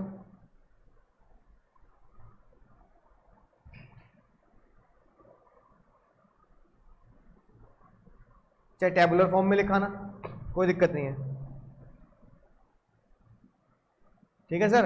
अब अगली बात करते हैं सर, किसकी?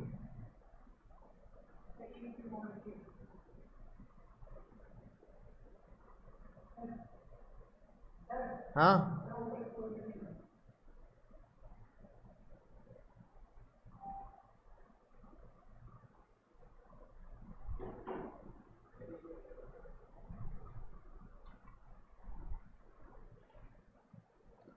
अब आती है बात सर, आपने इतनी सारी चीजें बता दी, अब ये बताओ केस फाइल कहाँ करना होता है ना? जैसे डिस्ट्रिक्ट कोर्ट में जाएंगे तो कहाँ जाएंगे? उसको बोलते हैं ज्यूरिडिक्शन। क्या बोलते हैं बाबू?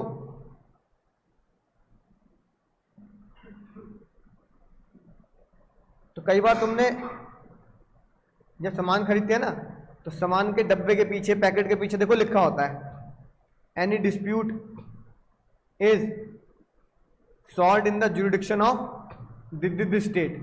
अब ऐसा क्यों होता है? अब मान लो क्वेश्चन ये आता भाई केस कहां पर करना है, केस कहां करें?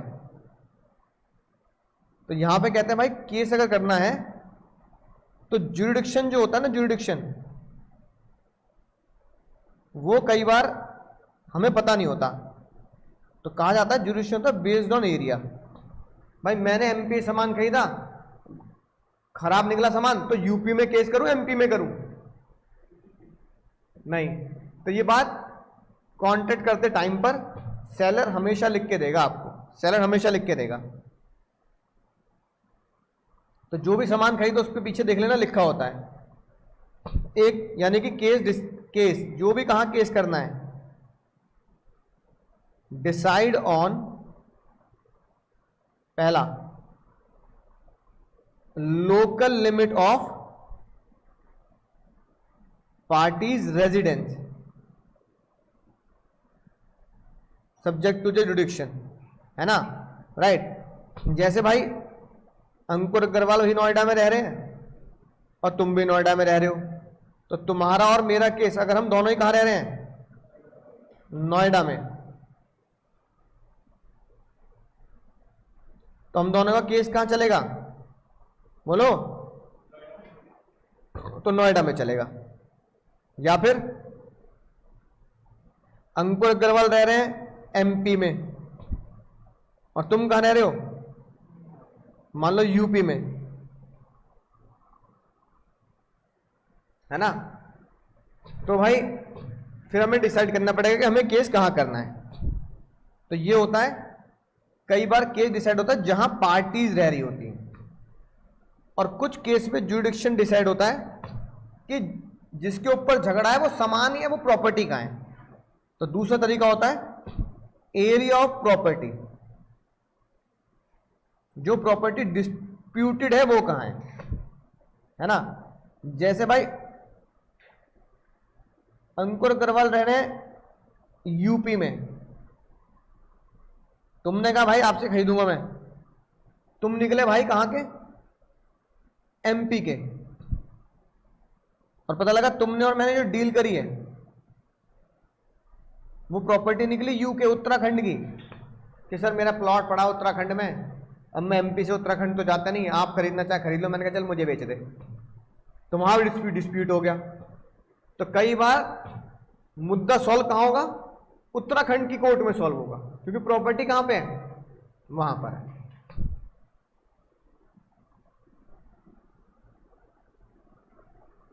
तो क्या होता है, कॉन्ट्रैक्ट में लिखा जाता है। कहां लिखा जाता है बाबू? कॉन्ट्रैक्ट में लिखते हैं। जो भी तुम सामान खरीदते हो ना, चिप्स का पैकेट भी खरीदोगे ना, उसके पीछे भी लिखा है any dispute is subject to this state. वो जो हम प्रॉपर्टी एक्ट पढ़ेंगे, ये पढ़ते हैं, तो वहां पे बताओ, वहां से पता लगेगा कि किस स्टेट में केस होगा।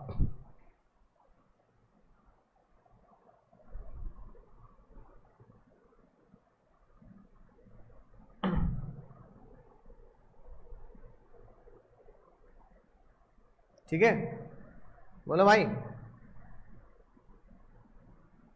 और जब भी कोई भी लॉ पास हो जाता है भैया, जब भी कोई भी लॉ पास हो जाता है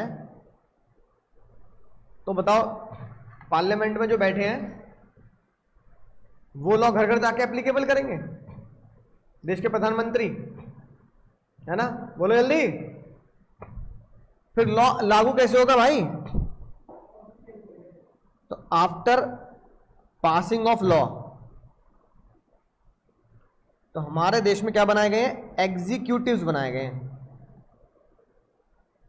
तो वो एग्जीक्यूटिव्स क्या करते हैं? वही एग्जीक्यूटिव एनफोर्स कराते हैं, enforce the law plus monitor the law, कि लॉ एंड ऑर्डर सही चल रहा है नहीं चल रहा। अब स्टेट मैटर में तो स्टेट के होंगे और सेंट्रल वाले में सेंट्रल होंगे। तो जो सेंट्रल लॉ होता है उनको कौन देखता है? जैसे आईएएस पीसीएस, समझ गए ना, ऐसे बड़े बड़े अधिकारी आईएएस पीसीएस देखते हैं, मॉनिटर बाय सेंट्रल एग्जीक्यूटिव।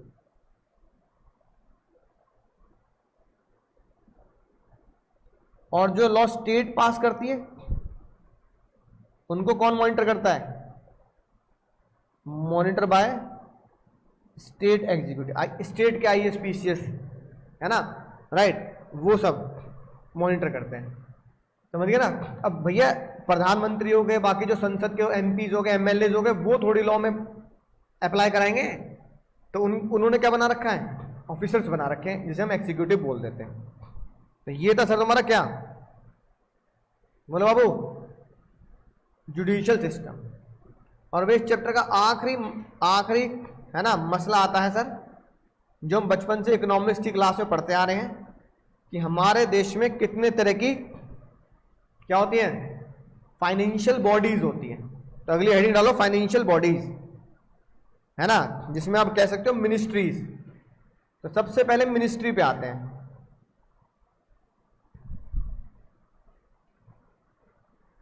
सबसे पहली मिनिस्ट्री बहुत ही फेमस मिनिस्ट्री, ठीक है,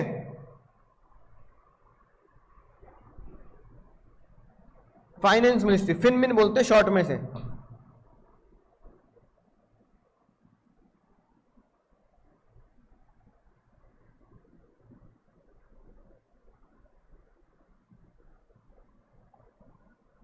फाइनेंस मिनिस्ट्री,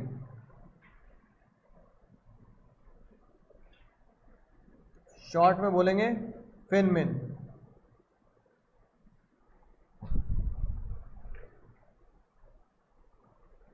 राइट। तो जितनी भी मिनिस्ट्री होती हैं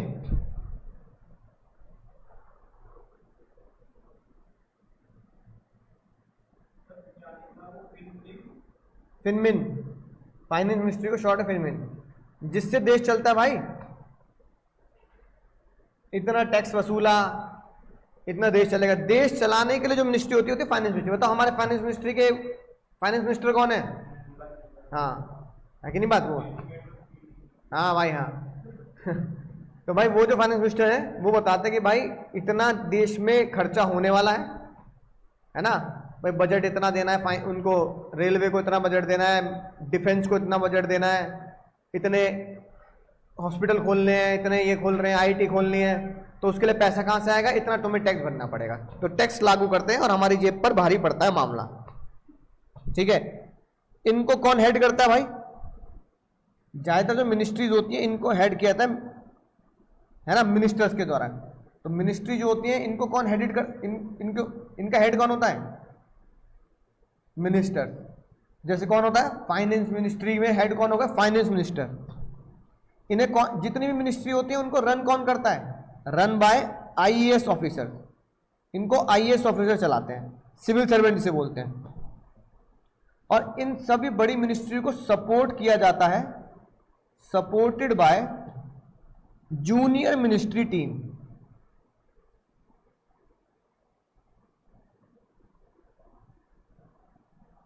ठीक है ना, स्टेट मिनिस्ट्री जैसे होती है। तो ये 3 पॉइंट सब में कॉमन है, हेडेड बाय, बोलो, मिनिस्टर्स। इसके जो हेड होंगे वो कौन होंगे? मिनिस्टर्स बोला जाएगा। इनको चलाएगा कौन? IAS officer. और इनको छोटी मिनिस्ट्रीज बनाई जाती हैं स्टेट के अंदर जो इनको सपोर्ट करती हैं। तो पहला कहते हैं फिनमिन, ठीक है। तो लिखो, ये कैसे बंद हो गया? हेलो हेलो,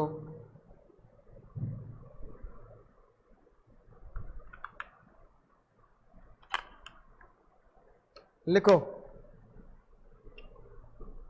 इसको लगाया ना वहीं पे, मुझे लग रहा है चार्ज नहीं हुए। सेम ले आए थे क्या?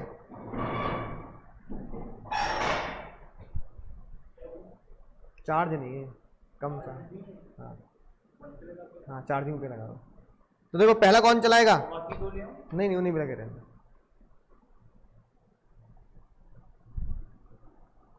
ठीक है। फाइनेंस मिनिस्ट्री लिखो, अंडर डिपार्टमेंट ऑफ रेवेन्यू।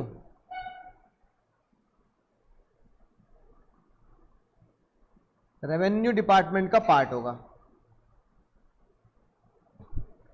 इसको चलाया जाता है by CBDT, central board of direct tax, जो इनकम टैक्स है ना, राइट, इनकम टैक्स एक्ट की देखरेख करता है। रेवेन्यू ये जो होता है, ये होता है बाबू मिनिस्टर्स के द्वारा चला जाता है, enforce by ministry of finance, ठीक है। और इसका एडमिनिस्ट्रेशन किसके द्वारा होता है? यानी कि रन बाय, जो मैंने ऊपर लिखवाया, run by IRS officer. IAS और आईआरएस ने चलाते हैं, आईआरएस ऑफिसर्स।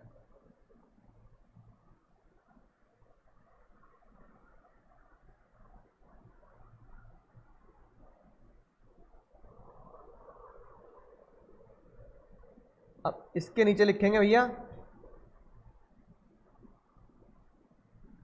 इस वाले पॉइंट के नीचे, तीसरे वाले फिनमिन के नीचे। फिनमिन को हिंदी में बोला जाता है वित्त मंत्रालय। वित्त मंत्रालय,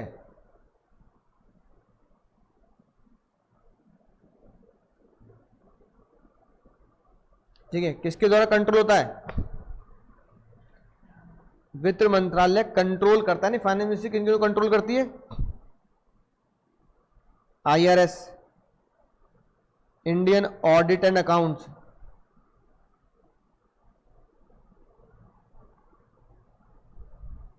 Indian eco service, economic service,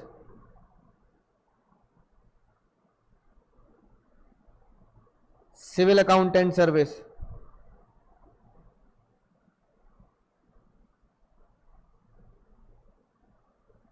और सीएम में cost and management accountant service. इन लोगों को ये कंट्रोल करती है, ठीक है। जो हमारी फिनमिन है, फाइनेंस मिनिस्ट्री है, इसको बोलते हो आप government of Indian ministry.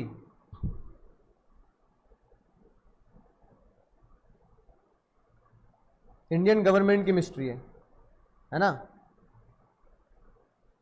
Indian government ministry, जो किसके लिए बनाई गई है? जो बनाई गई है कंसर्न विद इंडियन इकोनॉमी, ताकि इंडियन इकोनॉमी की देखरेख और सुधार हो सके, ठीक है। इसी को आप कहोगे कि फाइनेंस मिनिस्ट्री कैसे सर्व करती है? Serve as treasury of India, क्योंकि पैसा इन्हीं के पास आता है, टैक्स का सारा पैसा इसके पास आता है, तो यही खजाना है, ट्रेजरी है इंडिया की। ये क्या क्या कवर करता है? सबसे मेन चीज तो ये कवर करते हैं टैक्स, ठीक है। फाइनेंशियल इंस्ट्रूमेंट, कैपिटल मार्केट, ठीक है, शेयर मार्केट वगैरह है ना, और सबसे इंपॉर्टेंट यूनियन बजट। याद आया? हर साल भाई फरवरी में बजट आता है, यूनियन बजट, इतना पैसा आएगा, इतना जाएगा, है ना, फाइनेंस मिनिस्टर आ जाते हैं।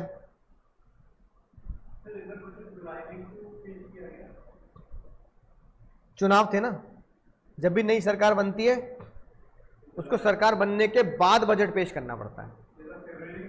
फरवरी में भी हुआ था, दोबारा करना पड़ता है। हाँ, तो अगर ज्ञान की बात की जाए, जो हमारी किताब में भी लिखी है कि हमारे देश में किसने सबसे ज्यादा यूनियन बजट पेश किए हैं भारतीय सरकार के पैसों से, मोरारजी देसाई। मोरारजी देसाई ने 10 यूनियन बजट पेश किए हैं। पी चिदम्बरम जी थे, उन्होंने 9 यूनियन बजट पेश किए। प्रणब मुखर्जी, इन्होंने भाई 8। यशवंत सिन्हा जी,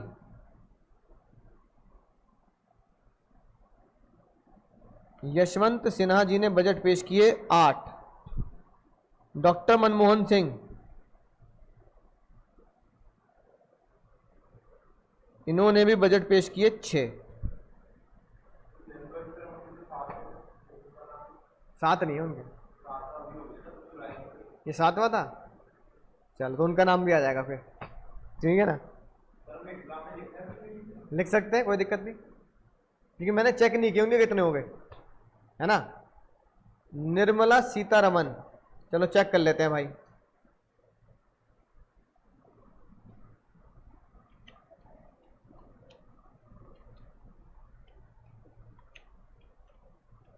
पक्का तुम्हें यकीन है?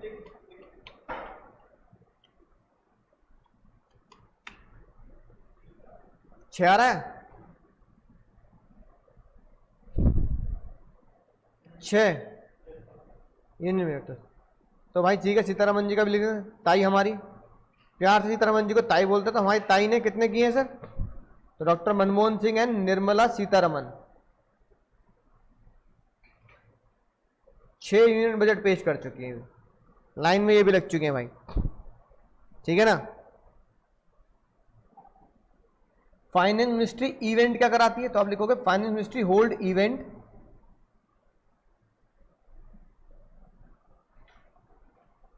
है ना, बजट।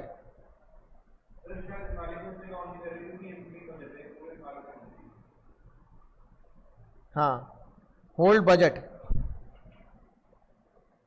ये इवेंट कराता है, जिसमें क्या पता लगता है?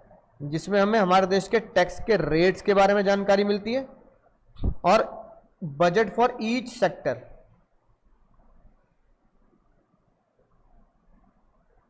के बारे में जानकारी मिलती है कि रेलवे के लिए इतना है, किसानों के लिए इतना है, डिफेंस के लिए इतना है,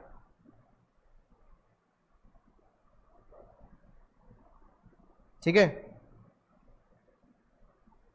और फिर आखिरी पॉइंट क्या लिखेंगे?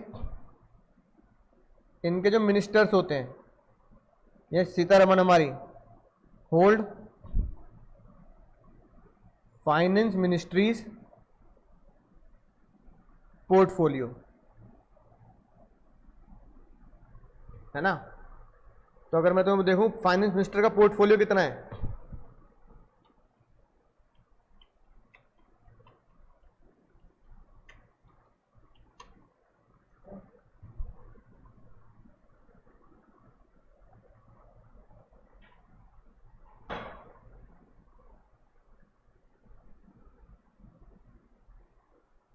तो शेयर मार्केट में इनके पर्सनल पोर्टफोलियो नहीं होता, ये उस मिनिस्टर की पोस्ट का पोर्टफोलियो होता है। जैसे मैंने तुम्हें कंपनी लॉ में दिखाया था ना, प्रेसिडेंट का पोर्टफोलियो पता नहीं कितने लाख करोड़ का था, है ना, ऐसे इनके ही पोर्टफोलियो होते हैं।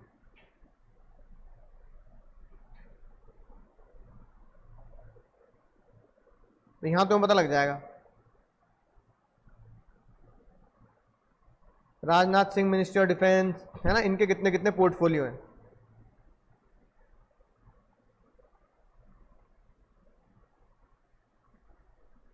ठीक है। अब सर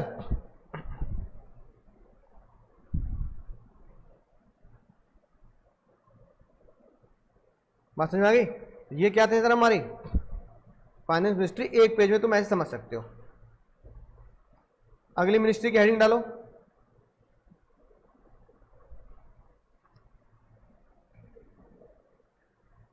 अगली हमारी चहेती मिनिस्ट्री एमसीए। एमसीए बता, एमसीए की फुल फॉर्म क्या होती है? मिनिस्ट्री ऑफ कॉर्पोरेट अफेयर्स, जो कंपनी लॉ के मैटर्स देखती है। लिखो सेम, गवर्नमेंट ऑफ इंडिया की मिनिस्ट्री है।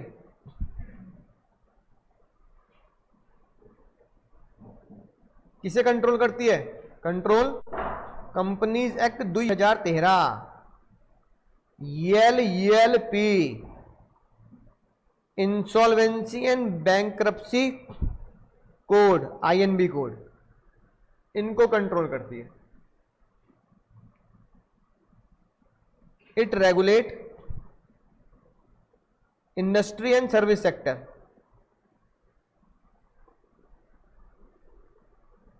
है ना, जैसे मैं आपको पढ़ाने की सर्विस दे रहा हूं, कौन रन करता है इसे? Run by civil servant.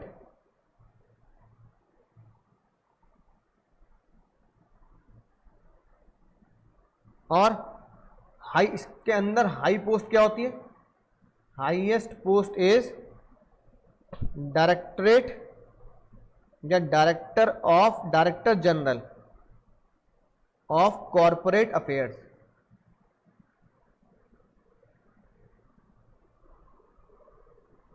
अगला भैया हमारी फेवरेट, गृह मंत्रालय। बताओ गृह मंत्रालय को क्या बोलते हैं? हाँ, होम मिनिस्ट्री।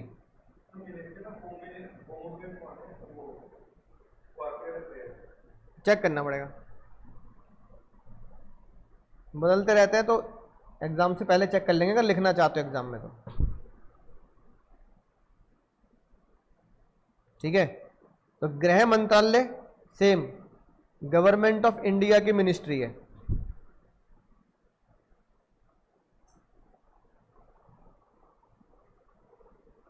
किसके लिए रिस्पॉन्सिबल है? Responsible for internal securities.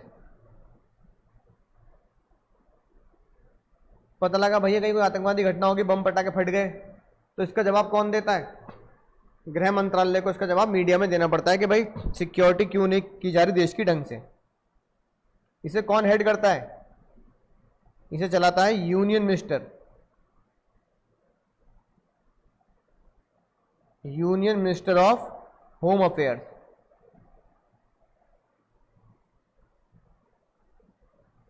ठीक है, इनके अंदर कौन कौन से डिपार्टमेंट्स आते हैं? Department of home ministry. Department of home ministry का मैंने कोड बनाया, गिरी गिरी गिरी गिरी बिजली गिरी, बिजली घर आते हैं इसमें। कौन आते हैं सर? बिजली घर। तो बी से बनेगा आपका बॉर्डर, कि हमारे बॉर्डर पे जो गतिविधि हो रही है वो होम मिनिस्ट्री को जवाब देना पड़ेगा। आई से इंटरनल सिक्योरिटी, कि दंगे हो गए देश में, क्यों हो रहे हैं। जे से बनेगा जम्मू एंड कश्मीर के मसले। एल से बनेगा लैंग्वेजेस, होम मिनिस्ट्री संभालती है।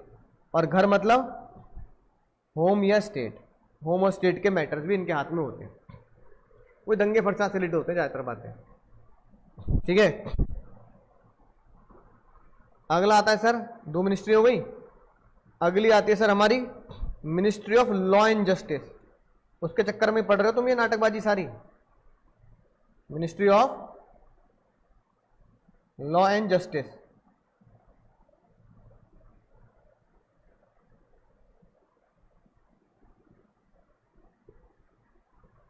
पहला ministry of law and justice में होते हैं cabinet minister.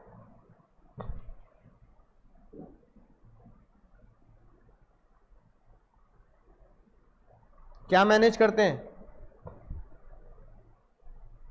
Legal affairs through department of legal affairs, इसे बोलते हैं डीएलए। और डीएलए एडवाइस देती है किसको? सेंट्रल गवर्नमेंट को।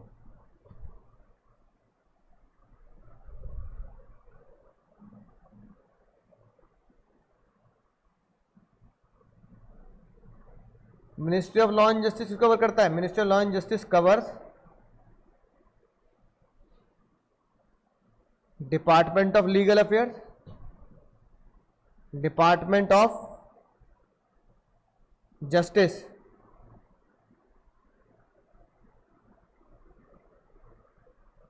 And legislative department.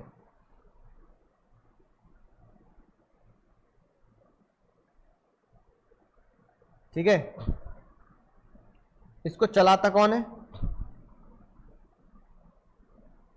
तो लिखेंगे एडमिनिस्ट्रेटिव जस्टिस के द्वारा ये चलाया जाता है, बाय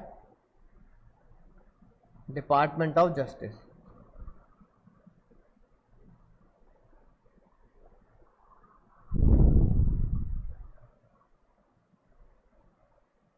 ठीक है, अब एक ज्ञान की बात जो एग्जाम में नहीं वो तुम्हें समझाता हूं।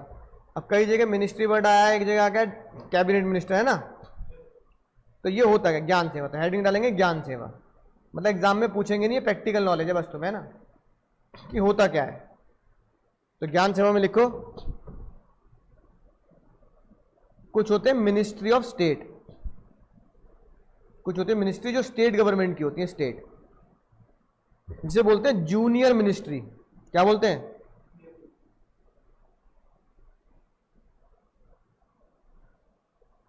For example ministry of shipping.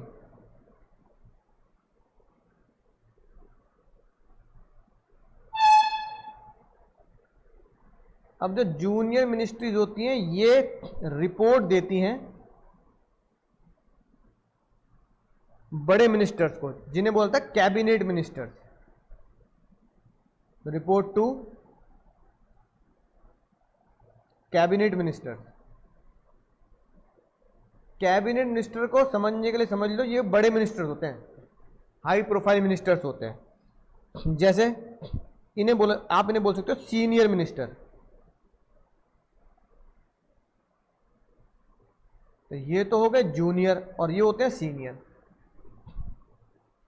जैसे होम मिनिस्टर, डिफेंस मिनिस्टर, ये ऐसे लोग होते हैं।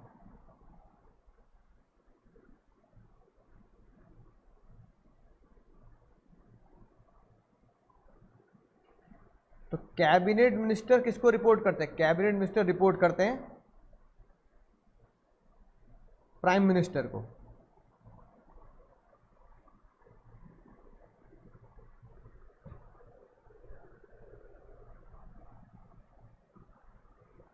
तो ये ज्ञान की बात है कि जूनियर मिनिस्टर सीनियर मिनिस्टर को रिपोर्ट करते हैं, सीनियर मिनिस्टर प्राइम मिनिस्टर को रिपोर्ट कर देते हैं। इसलिए जो सीनियर मिनिस्टर होते हैं उसे हमारे देश में कैबिनेट मिनिस्टर बोले जाते हैं। तो हमारी सीतारमन हो गई, है ना, और गृह मंत्रालय के मिनिस्टर हो गए, ये कैबिनेट मिनिस्टर्स होते हैं। ठीक है भैया, तो ये तो हमारी सारी क्या हो गई, मिनिस्ट्रीज हो गई। अब आती है स्टैचुरी बॉडीज पे आते हैं। तो सबसे पहले स्टैचुरी बॉडी जो बचपन से पढ़ते आ रहे हैं, हेडिंग डालो आरबीआई। बाबू कौन सी?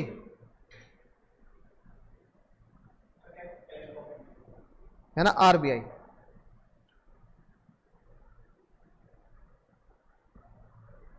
आरबीआई मुन्ना हमारा इंडिया का सेंट्रल बैंक।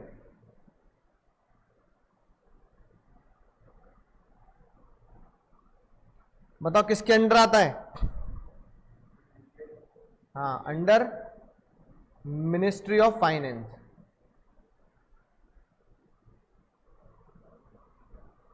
किसको कंट्रोल करता है? कंट्रोल और सप्लाई इंडियन रुपीस।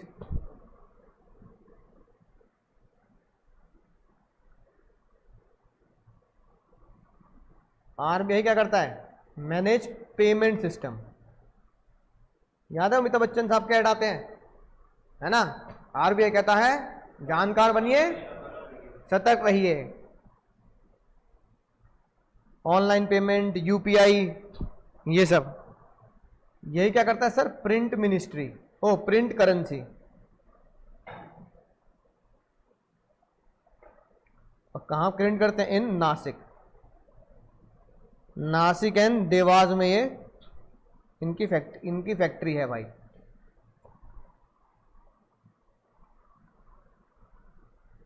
और आरबीआई क्या करता है, जो इकोनॉमिक्स में पढ़ता है, guarantee to bank for credit facilities. ये होता भैया हमारा आरबीआई। आरबीआई फिर बचपन से एक पढ़ रहे हैं क्या, SEBI, security exchange board of India, जिसको भाई इंडिया में बोला था शेयर मार्केट के चोरों के लिए पुलिस, जिसको पकड़ा था हर्षद मेहता को, जिसने पकड़ा था।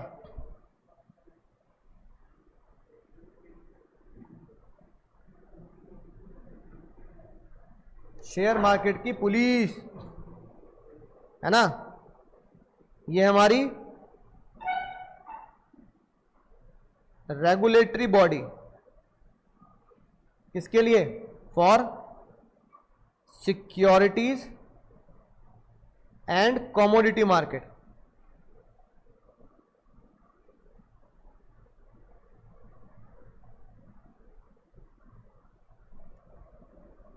ठीक है, ये भी किसके अंडर आती है, अंडर, हाँ, फाइनेंस मिनिस्ट्री, फिनमिन।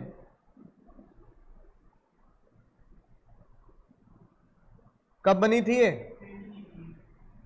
हाँ, एस्टेब्लिश इन 1988, और स्टैचुरी पावर मिली इन्हें, हाँ, and getting statutory power in 1992 by SEBI act 1992। और आखिरी आता है insolvency and bankruptcy board, INB board. अगली हेडिंग डालो, INB board, insolvency and bankruptcy board.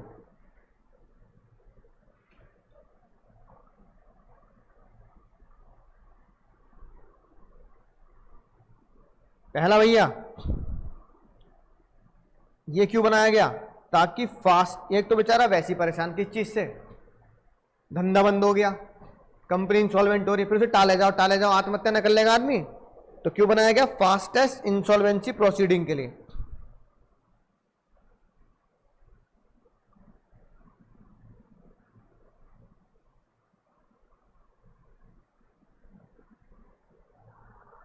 कब एस्टेब्लिश हुआ, हाँ, उसको बोलते भी है 2016, 1 अक्टूबर 2016। किसको कवर करता है ना, covers Indian industries and Indian companies,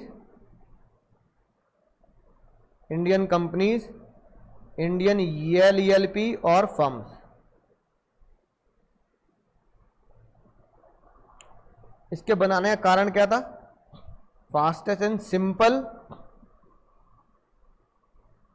process of insolvency and bankruptcy.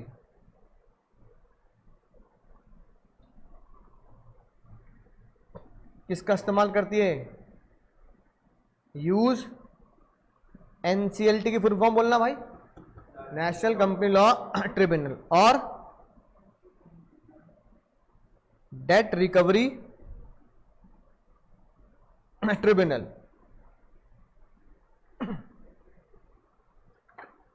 समझ गए बन्ना, तो ये हमारे 3 बोर्ड, ये जो थे,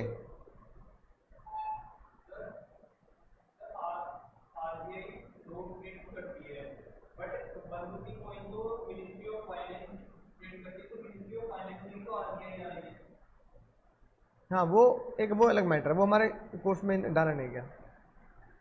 तो ये भाई एमसीए वगैरह 2024 में पूछा जा चुका है। ठीक है, कि बताओ एमसीए और फाइनेंस मिनिस्ट्री, फिनमिन,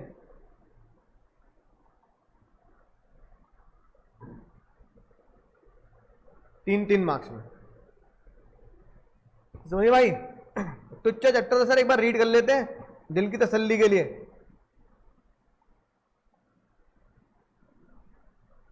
है ना, ये लिखी बात है सर, प्यार भरी बात है।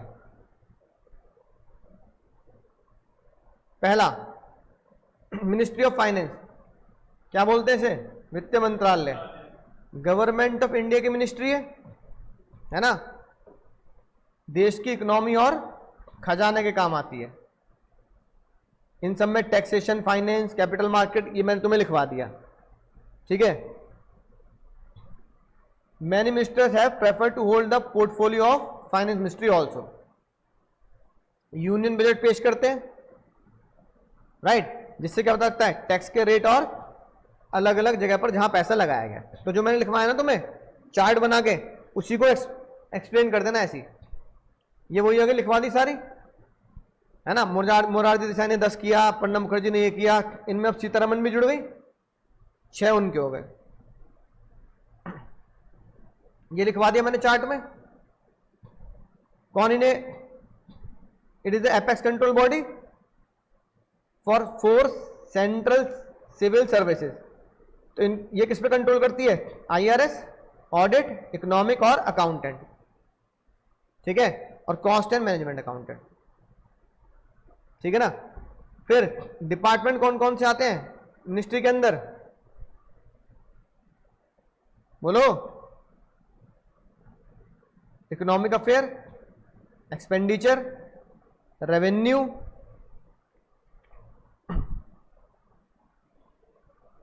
है ना, और फाइनेंस, इन्वेस्टमेंट पब्लिक और पब्लिक एंटरप्राइज। तो इसको कैसे याद कर सकते हैं? इसका चीट कोड याद कर लो। फाइनेंस मिनिस्ट्री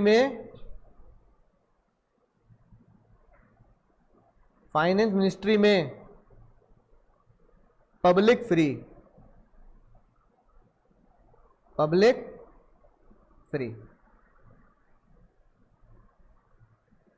ठीक है। पब्लिक में क्या आएगा? Public enterprise. फ्री के एफ से क्या बनेगा?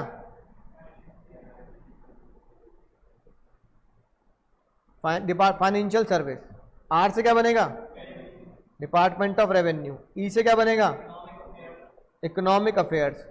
और अगले ई से क्या बनेगा? एक्सपेंडिचर, है ना। पब्लिक से भी आ जाएगा public asset investment, public asset management. क्या याद करेंगे?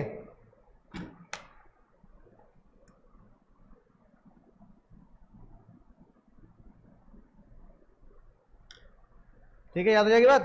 तो फाइनेंस मिनिस्ट्री में पब्लिक फ्री। अगला आता है MCA, government of India ministry, 2013। Bankruptcy code, companies act, LLP को कवर करता है। इंडस्ट्रियल डिस्प्यूट को सॉल्व करता है। सिविल सर्वेंट इसको टैकल करते हैं, है ना। हाईएस्ट पोस्ट कौन सी होती है? ये वाली जो चार्ट में लिखवाई, बहुत है, इतना याद करना। गृह मंत्रालय, government of India ministry, internal security, domestic policy, headed by union minister, है ना। गृह मंत्रालय का कोड क्या लिखवाया था मैंने तुम्हें? बोलो। बिजली घर। तो बिजली घर ये कोड है, ठीक है, वहीं से याद कर लेंगे, बुक में नोट कर लेंगे चाहे। Department of official language, treasury, Hindi और census. Ministry of law and justice, government of India ministry, cabinet minister, है ना। क्या क्या लिखवाया? लीगल डिपार्टमेंट किसके द्वारा एक्टिवेट होता है? डिपार्टमेंट डीएलए, है ना। और डीएलए किसको एडवाइस देता है? Central government. इसके अंदर कौन कौन आता है? इट कवर्स ये लीगल डिपार्टमेंट और जस्टिस। चार्ट में लिखवा दिया, चाहे बना के आ जाना, लिख के आ जाना। सेबी, बचपन से प्यारी SEBI, regulatory body, Harshad Mehta scam, ठीक है, 1988 1992 में हुआ। मिनिस्ट्री ऑफ फाइनेंस के अंडर ही आता है। आरबीआई चाहे यहां से पढ़ लो, इकोनॉमिक्स में तुमने खूब रटा है ना। सेंट्रल बैंक होता है। Government of India finance ministry के अंदर आता है, ठीक है। इंडियन रुपीस यही सप्लाई करते हैं। इकोनॉमिक डेवलपमेंट, भारतीय रिजर्व बैंक नोट मुद्रा यही छापते हैं। कहां पर सर? नासिक और देवास में, ठीक है, राइट। डिपॉजिट, इंश्योरेंस, क्रेडिट और ये आरबीआई करता है। यही क्रेडिट किसको देता है सर? अलग अलग बैंक्स को देता है। ये लिखवाया मैंने, चार्ट में से याद कर लेना। और आखिरी में कौन सा बोर्ड था बाबू हमारा? इंसॉल्वेंसी बोर्ड, है ना, 2016 में। इंडिविजुअल्स, कंपनीज और एलएलपी को कवर करता है ना, इंडिविजुअल, कंपनी और एलएलपी को कवर करता है।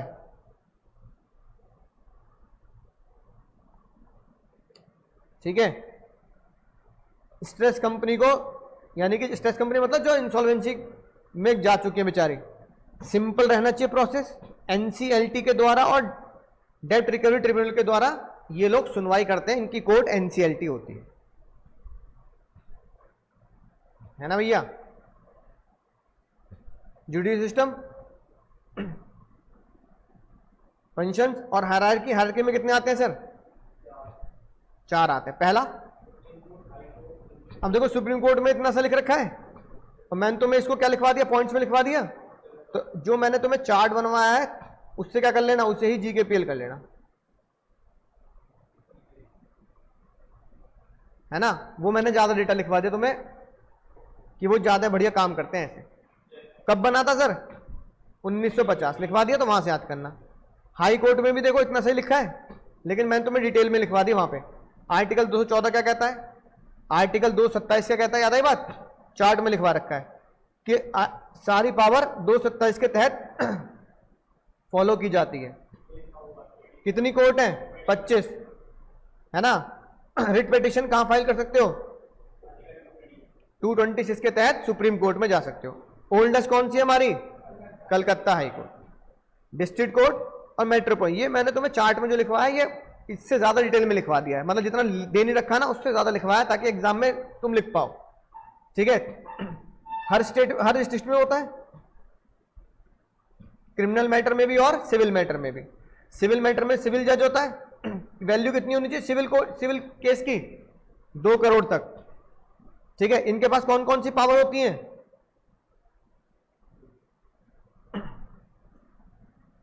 लोकल लिमिट के हिसाब से क्या डिसाइड होता है? मेट्रोपॉलिटन कोर्ट किसकी सहायता से चलती है? हाई कोर्ट की सहायता से चलती है। पॉपुलेशन कितनी होनी चाहिए? उसी मेट्रो सिटी में बनाया जाएगा जहां 10 लाख से ज्यादा है। किसकी पावर होती है? एज चीफ जुडिशियल मैजिस्ट्रेट और मेट्रोपॉलिटन मैजिस्ट्रेट। तो जो मैंने चार्ट में लिखवाया है वो वहीं से आप जीकेपीएल कर लेंगे तो वो ज्यादा और ज्यादा अच्छे से याद हो जाएगा वहां से। और अगर 2-3 कोर्ट आ गए तो ऐसे लिखने के बजाय क्या कर देना?